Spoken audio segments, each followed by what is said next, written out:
Ever since WrestleMania 41 weekend, the WWE Premium Live Event calendar has gotten absolutely insane. And insane might actually be underselling the situation, because between now and the end of the summer, WWE is putting on more premium shows than I've ever seen them do in such a short amount of time. Now, as a huge wrestling fan and as a wrestling content creator, I am happy because of this, because it means that I'm going to be getting more of the thing that I love. However, I also acknowledge that this is a bit of a double-edged sword, because premium shows is typically where WWE programming delivers their climax of major storylines and big matches. But when you have this many shows after the other, it might dilute what makes premium shows special, and it might create a bit of a logjam in terms of building storylines, and might create a situation where storylines are just ultimately rushed. So in today's video, we're going to talk about this hectic schedule that WWE has between now and the end of the year, so that you can see just how jam-packed the schedule truly is. And as always, don't forget to subscribe to this channel, ring the bell for notifications. If you're a wrestling fan, I know that you're going to fall in love with this YouTube channel, because we always upload daily wrestling content. And don't forget, if you want more than just daily wrestling content, to come on over to the Patreon, patreon.com/SantiZap. Over there, you're going to get so much more extra content that we can never upload here on YouTube, because it would just get blocked due to copyright, since we use actual live footage there. So come check it out, patreon.com/SantiZap. Link in the description, link in the pinned comment. Let's start the video. So before I show you the rest of the WWE Premium Live Event calendar year, so that you can see firsthand just how absolutely hectic it's about to get, I think it's important to show you the hecticness that we've already experienced since WrestleMania 41 weekend. And it starts on April 19th with NXT Stand and Deliver. To be fair, this show wasn't rushed at all. The previous NXT Premium Live Event before this was NXT Vengeance Day, that took place a whole 2 months before this. So NXT had lots of time to be able to build towards this show, and NXT Stand and Deliver didn't suffer because it was rushed or anything like that. I would say that if anything, NXT Stand and Deliver suffered because of how hectic the WrestleMania weekend is, with obviously Friday Night SmackDown the night before, with the Hall of Fame going all the way up until like 4 a.m. in the morning Eastern time the night before,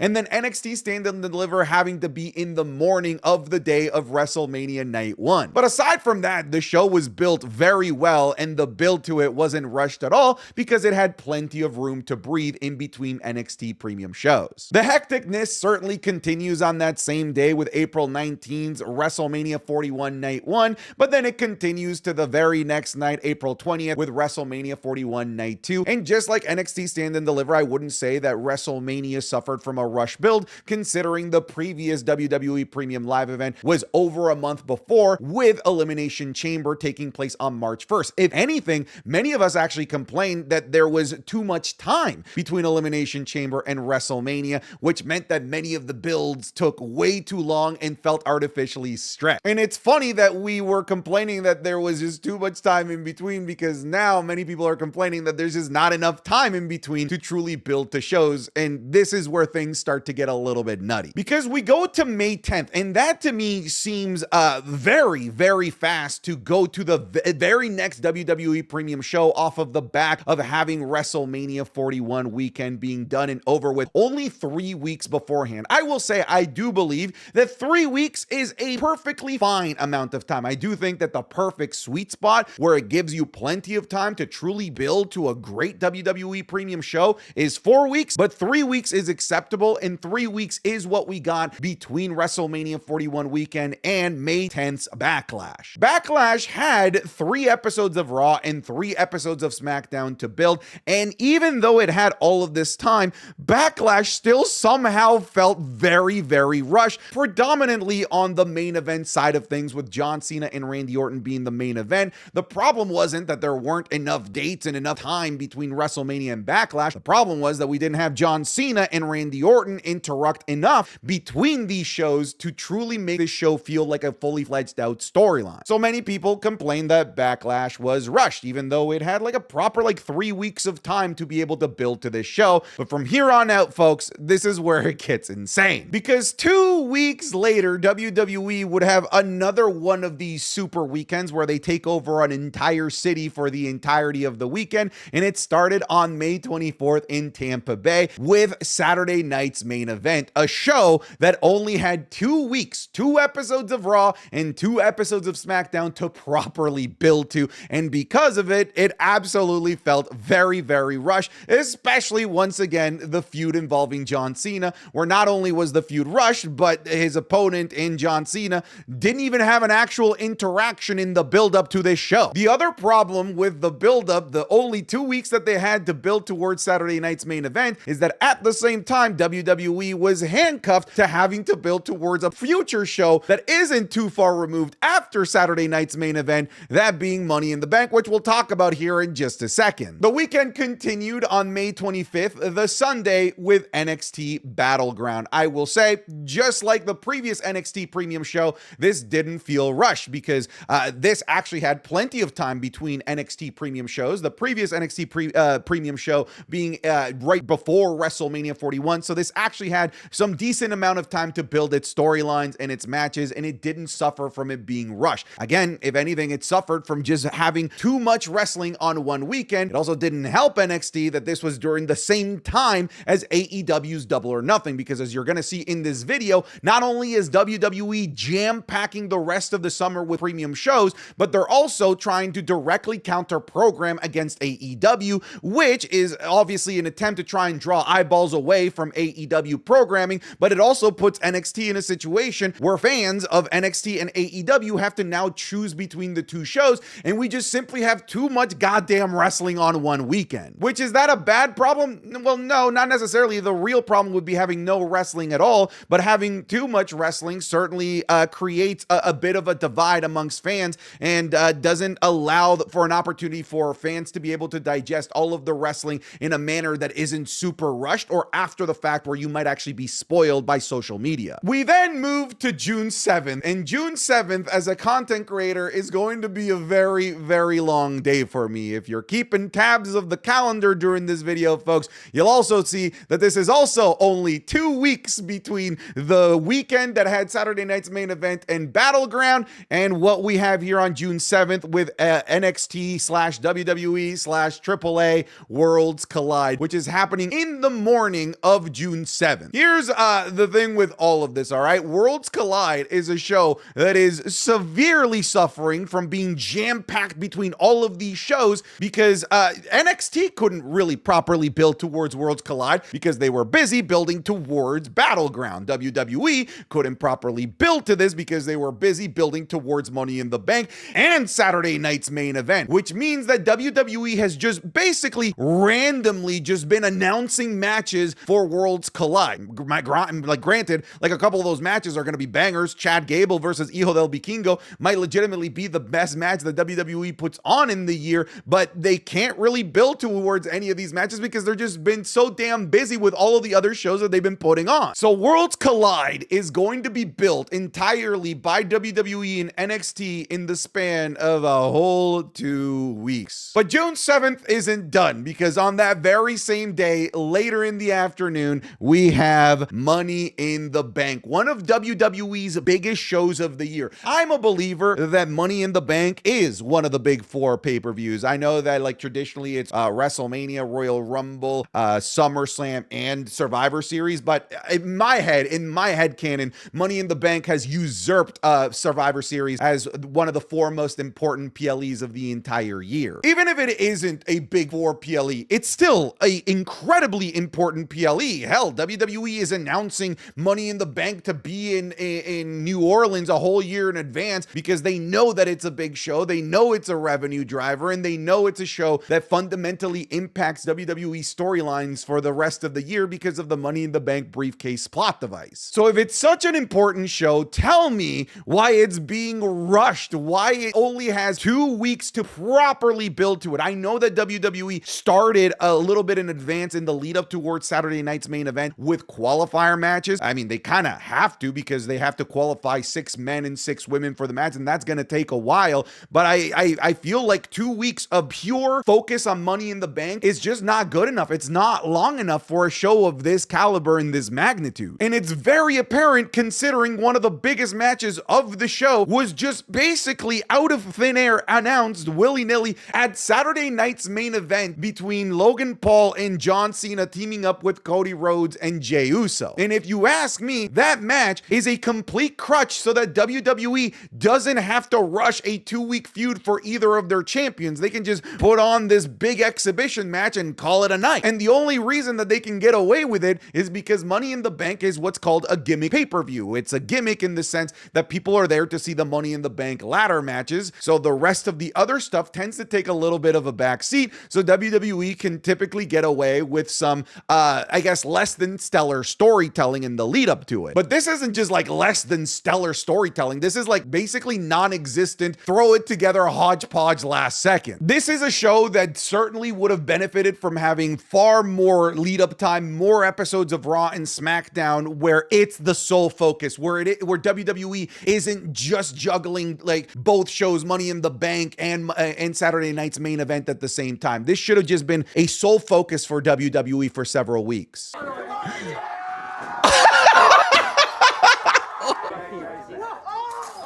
Oh my God! Oh! Okay, that's filthy. That was and beautiful. Man, I love that spirit bomb. Oh yeah. Woo! Oh, that, folks, was a sneak peek of this week's Wrestling is Cool Match Club, available exclusively on patreon.com/SantiZap. This week, we're looking at maybe the most insane backyard wrestling match that I've ever seen from BXW Backyard Wrestling. John Cena versus Shawn Michaels at WrestleMania 23. CM Punk versus Raven from Ring of Honor in a Clockwork Orange Funhouse match. Keith Lee versus Penta from AAW Pro. And Will Ospreay versus Speedball Mike Bailey from TNA back in 2021. You're going to be getting all of this, plus the Raw reviews, the SmackDown reviews, the Wrestling is Cool podcast 3 days earlier than everywhere else, the currently ongoing Royal Rumble watch-alongs that we're doing, and now we're starting a new series where we're watching every single John Cena WWE Championship victory of his career. So come check it out. That's patreon.com/SantiZap. There's a link in the description or a link in the pinned comment. I'm confident that if you try it even for just 1 month, that you are going to fall in love with the content and the community. But that's enough. If you're already a patron, thank you so much for your support. Let's get you back to the video. We then go to June 28th, and that is 3 weeks of build between Money in the Bank and the June 28th show of Night of Champions in Riyadh, Saudi Arabia. As I already previously mentioned with the lead up to Backlash, 3 weeks I think is the sweet spot. I feel like that's just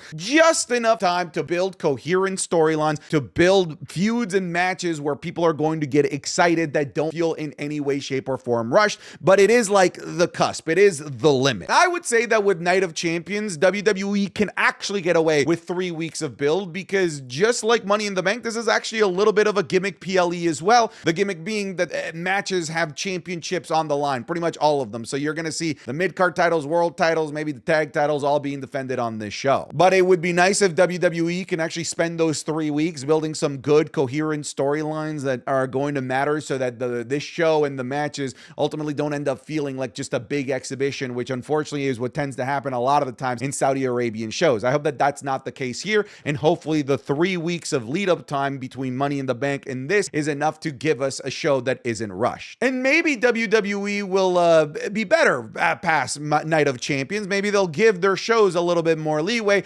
That's a joke because the next set of shows, not show, set of shows takes place on July 12th. Once again, only 2 goddamn weeks after Night of Champions, giving us almost no time to build to this weekend. And here's the thing, this weekend isn't just NXT show and then main roster show. It is 2 main roster shows and an NXT show, all also going up against an AEW show. This weekend is absolutely freaking insane. So again, only 2 weeks to build up to all of this stuff that's happening on July 12th. One of those being Saturday night's main event. Saturday night's main event, I'm confident, was purely announced just to try and counter program AEW All In. AEW moves to earlier in the afternoon. So now Saturday night's main event is the lone show happening Saturday night. Now with the last Saturday night's main event, WWE, the last Saturday night's main event felt ridiculously rushed with the 2 weeks that they had to build up to it. Hell, they even put on a match the night before the show was scheduled to take place.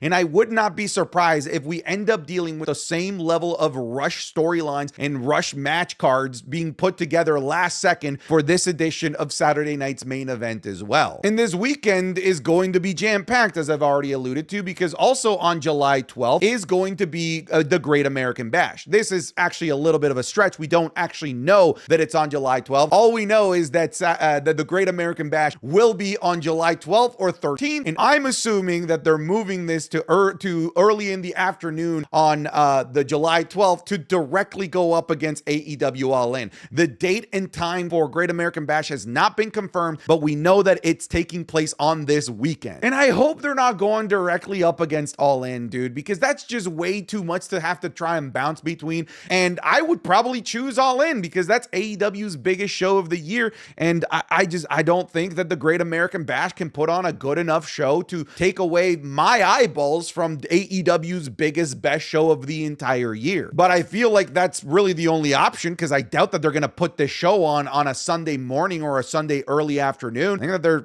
legitimately planning to go head to head against AEW All In. Speaking of AEW All In, July 12th doesn't end because, yeah, we also have AEW All In happening this weekend. This is just way too much on one day for any wrestling fan to try and be able to experience. It's an impossibility. And it doesn't have to be this way. It doesn't have to be this way at all. WWE actually has plenty of time between this weekend and SummerSlam to put all of these shows and spread them out throughout July or put them in a different weekend so that it doesn't have to go up against All In. But TKO and WWE are just so damn focused on strangling AEW's biggest show that they'd rather put not one, not two, but goddammit, 3 shows competing against it because on July 13th, now we have WWE Evolution. And this is a show that I'm so happy and excited that it exists. An all-women's pay-per-view. The first one that they did a few years back is one of my favorite WWE premium shows, best produced things that they've done. It's so unique. It's so different. And in today's landscape of women's wrestling, they're going to put on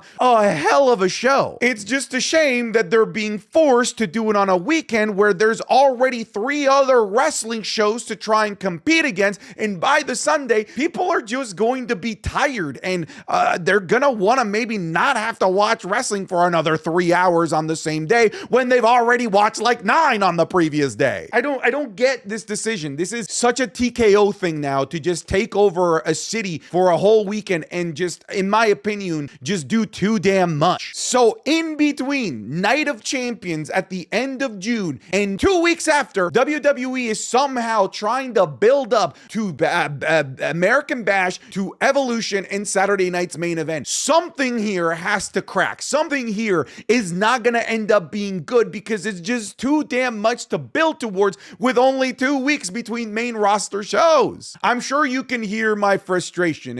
I'm frustrated mostly for Evolution because this is a show that should have its own time to shine and it's not going to. And WWE is putting it in a situation where it's not in a sink or swim scenario. I'm a big fan of letting something fail or succeed on its own, but WWE is putting Evolution in a situation where it's already starting with one leg down. It's already starting in a crater. It's not starting in a fair situation. And when it fails, if it does fail, people are just going to say, well, see, women's pay-per-views don't sell. Women's pay-per-views don't draw. But they'll forget about the fact that this thing is being jam-packed into the most hectic weekend of wrestling ever. And if it does fail, it's going to be because of that, because women's wrestling is absolutely freaking amazing now and a huge draw, at least for me it is. And then we can breathe a little bit easy, all right? Then we actually have a bit of time. We have 3 weeks in between the hecticness that is all of that weekend of July 12th to build up to SummerSlam, which is now 2 nights, by the way, August 2nd and August 3rd. But even this feels like it's not enough time to build to SummerSlam. I feel like SummerSlam is a show that you'd want a full 4 weeks, maybe 5 weeks to be able to build towards without having to shift your focus to other shows at the same time, much like they did with the build up to WrestleMania after Elimination Chamber. But 3 weeks is what they're giving us to build to SummerSlam. August isn't over because in that same month, we also have Clash in Paris, which admittedly is like a solid, full month basically between SummerSlam and Clash in Paris. So I don't think that Clash in Paris is going to suffer in any capacity from a rush build. But that is still 3 premium nights of WWE programming happening in 1 month. That's a lot. I'm fine with multiple nights on the same month, but when you get situations like the July 12th weekend, when it's just too damn much in 1 or 2 days, that I can't deal with that, dude. I'm going to deal with it. I'm going to sit through it. I'm going to make content on it, but that's too much. For the rest of the year, then it starts to slow down. October 11th, we do have Crown Jewel in Perth, and then November 29th, we have Survivor Series in San Diego. But I want to also throw out a couple of things here, all right? We still have 2 Saturday night's main events that are supposed to happen contractually before the end of the year, because NBC and WWE, their partnership with Saturday night's main event is 4 Saturday night's main event per calendar year. We've already had 2, one right before the Royal Rumble and the one that we literally just had on May 24th. So we still have 2. So maybe they might add one during August. They might add one in the lull of September, because if you saw there's nothing in September. They could also announce a B-tier show. Bad Blood last year was announced in the middle of July, and that was for early October. So there is still time for more B-tier WWE shows to be announced that could fit somewhere in early November or in somewhere in September. Because if you look at the PLE schedule, the time between Crown Jewel early October and Survivor Series War Games is like damn near 2 months. It's pretty much all of October and all of November. WWE is going to fit something or multiple things in there. They're not going to leave that time completely wide open. Oh, that's a lot, man. That is a lot to have to experience. Sometimes you can have too much of a good thing. And obviously I love wrestling, and it's a good thing to get wrestling, but this might be a situation where we're maybe getting a little bit too much, and many of these shows I just know are going to suffer from a short build, from being rushed, and from being overshadowed by other shows that are happening completely adjacent to it. That July 12th weekend is going to be insane. But that's it, folks. This is just what I wanted to vent about. A little bit of a different type of video that I would do, but that's it. I'm done. Goodbye. Get out of here.